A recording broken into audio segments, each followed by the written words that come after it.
ओम नमः शिवाय. श्री शिवाय नमस्तुभ्यम. मंडळी, आज आपण श्री शिवमहापुराण अंतर्गत अध्याय क्रमांक 10 प्रणव आणि पंचाक्षर मंत्रांचे महात्म्य, ब्रह्मदेव आणि विष्णू यांना महादेवांकडून जो काही मंत्रोपदेश झालेला आहे तो आपण पाहणार आहोत. चला तर मग अध्यायाला सुरुवात करू. श्री गणेशाय नमः. नंदिकेश्वर सनत कुमारांना म्हणाले, महात्मन, शिवजींनी ब्रह्मदेव आणि विष्णू यांना आपले सगुण व निर्गुण स्वरूप वर्णन करून सांगितले. लिंगपूजनाचे महत्त्वही कथन केले. त्यामुळे त्या दोघांना खूपच आनंद झाला. त्यांनी जिज्ञासेने विचारले, हे प्रभो, विश्वाच्या संदर्भात सृष्टी म्हणजे सर्जन करणं, पालन म्हणजे पोषण आणि रक्षण करणं, आणि संहार या तिरोभाव आणि अनुग्रह ही तुमची 5 नित्यसिद्ध कार्य आहेत. कृपा करून यांच्याविषयी आम्हाला काही सांगा. भगवान शंकर म्हणाले, ब्रह्मा, अच्युता, माझी कार्य म्हणजेच कर्तव्य अतिशय गहन आहे. ती समजून घेणे तसे सोपे नाही. तथापि त्यांच्याविषयी थोडक्यात सांगतो. विश्वाची निर्मिती होणे म्हणजेच वस्तू मात्र आकारास येणे यालाच सृष्टी म्हणतात. पोषण आणि संरक्षण यामुळे त्या विश्वाचे सुस्थिर राहणे, वाढणे याला पालन म्हणतात. त्याचा विनाश होणे याला संहार म्हणतात.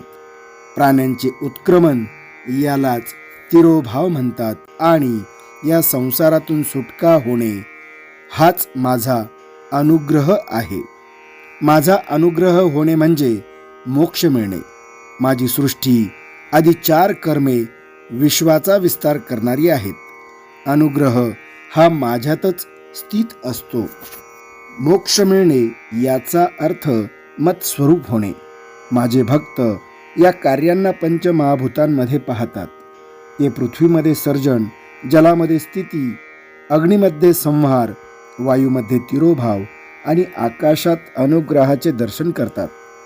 याच्या स्पष्टीकरणार्थ मी थोडक्यात असे सांगू इच्छितो की पृथ्वीपासून सृष्टी उत्पन्न होते.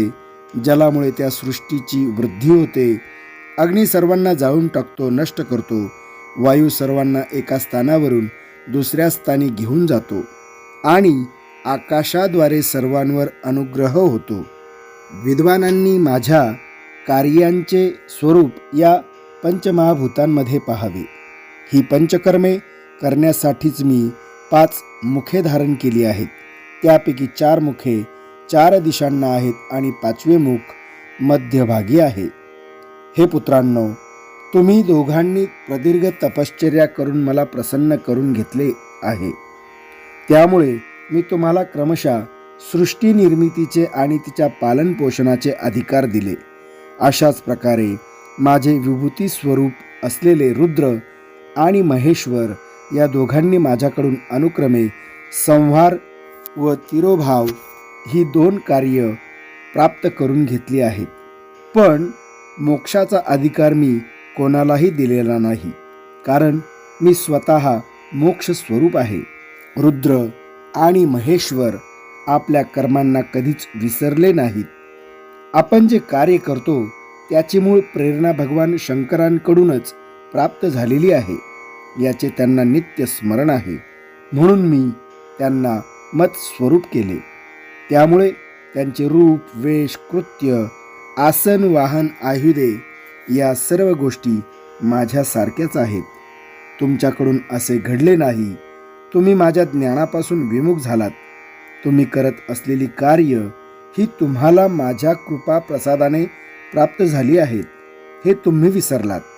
स्वकर्तृत्वाचा अभिमान धरून एकमेकांशी श्रेष्ठत्वावरून वाद घालत बसलात. ज्याला माझे कधीही विस्मरण होत नाही तो माझ्यासारखाच ज्ञानी आणि मत्स्वरूप होतो. या ज्ञानाच्या सिद्धीसाठी सातत्याने प्रणवाचा म्हणजे ओंकाराचा जप करावा लागतो. या साधनेने मनुष्य अभिमान रहित होतो. प्राचीन काळी मी लोककल्याणार्थ माझ्याच स्वरूपभूत मंत्राचा उपदेश केला आहे. या महामंगलकारी एकाक्षर मंत्रालाच ओंकार म्हणतात. हा सनातन मंत्र माझ्याच मुखातून प्रकट झालेला आहे. हा माझ्या स्वरूपाचा बोध करतो. ओंकाराचे स्मरण हे माझेच स्मरण होय. हा मंत्र माझा आत्मा आहे. हा माझ्या पाचही मुखातून प्रकट झाला आहे. माझ्या उत्तरेकडील मुखातून अकाराचे, पश्चिम मुखातून उकाराचे, दक्षिण मुखातून मकाराचे, पूर्व मुखातून बिंदूचे आणि मध्य मुखातून नादाचे आविर्भवन झाले. त्या 5 अवयवांचे एकीकरण होऊन ओम नामक अक्षराची उत्पत्ती झाली. हा मंत्र संपूर्ण चराचर विश्वाला अंतर्बाह्य व्याप्त आहे. हा शिव आणि शक्ती दोघांचा बोधक आहे. यातूनच ओम नमः शिवाय या मंत्राची उत्पत्ती झाली. हा षडाक्षरी मंत्र माझ्या सगुण साकार रूपाचा बोध करतो. यातूनच मातृकावर्ण अर्थात मुळाक्षरे उत्पन्न झाली. त्यांचेही 5 भेद आहेत. शिरोमंत्रासहित त्रिपदा गायत्री ही यातूनच उत्पन्न झाली. गायत्रीतूनच वेदांचे प्राकट्य झाले. त्या वेदांमधून कोट्यावधी मंत्र निर्माण झाले. त्या मंत्रांनी विभिन्न कार्य सिद्ध होतात. प्रणव आणि पंचाक्षरी मंत्राने उपासकाचे सर्व इष्ट मनोरथ पूर्ण होतात. हे दोन्ही मंत्र भुक्तिमुक्तिदायक आहेत. नंदिकेश्वर पुढे म्हणाले, सनतकुमारजी, भगवान महादेव जगदंबा पार्वतीसह उच्चासनावर विराजमान होते. त्यांच्या सम्मुख ब्रह्मदेव आणि विष्णू उत्तराभिमुख बसले होते. शंकरांनी त्या दोघांना पारदर्शी मृदू वस्त्राने आच्छादित केले. आपला वरदहस्त त्यांच्या मस्तकावर ठेवून प्रणवाचा 3 वेळेस उच्चार केला. त्यांना दीक्षा देऊन आपले शिष्य म्हणून स्वीकारले. गुरुदक्षिणा म्हणून त्या दोघांनी स्वतःलाच शिवचरणी समर्पित केले. ते हात जोडून उभे राहिले आणि भक्तिभावाने भगवान शंकरांची स्तुती करू लागले. ब्रह्मा आणि विष्णू म्हणाले, हे प्रभो, तुम्ही साकार आहात, निराकार आहात. तुम्ही दिव्य तेजाने प्रकाशमान आहात. तुम्ही सर्वांचे स्वामी आहात. तुम्ही सर्वात्मक आहात. तुम्हाला नमस्कार असो. तुम्ही प्रणवाचे उपदेष्टे आहात. तुम्ही प्रणव लिंग स्वरूप आहात. पंचब्रह्म स्वरूप आहात. तुम्हाला 5 मुखे आहेत. तुम्ही सर्जनादी पंचमहाकर्मांमध्ये अत्यंत कुशल आहात. तुम्हाला नमस्कार असो. तुम्ही परमेश्वर आहात. तुम्ही सनातन परब्रह्म आहात. तुम्हीच अदृश्य सूत्र संचालक आहात. तुमचे गुण अनंत आहेत. तुमच्या शक्ती अनंत आहेत. तुमचे सामर्थ्य अगाध आहेत. तुमचे लीला कर्तृत्व वर्णनातीत आहे. तुम्हाला नमस्कार असो. ब्रह्मदेव आणि विष्णू या दोघांनी श्री गुरु महेश्वरांची उत्कट भक्तिभावाने स्तुती केली. त्यांना साष्टांग प्रणिपात केला. त्यामुळे भगवान शंकर अतिशय प्रसन्न झाले. ते म्हणाले, आद्रा नक्षत्रयुक्त चतुर्दशीला प्रणवाचा जप केल्याने अक्षय फलप्राप्ती होते.